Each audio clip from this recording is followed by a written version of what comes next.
thing that we're gonna do right here, it's 12:53, it's Wednesday, February 11th, 2015, is we are going to, hold on one second, slide this,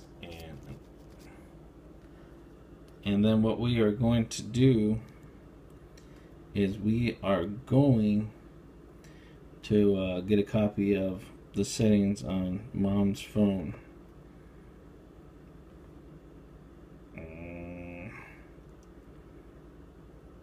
So we have the carrier.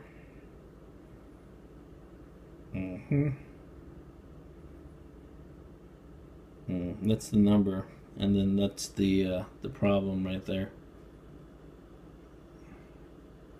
So it's 605-441-5828.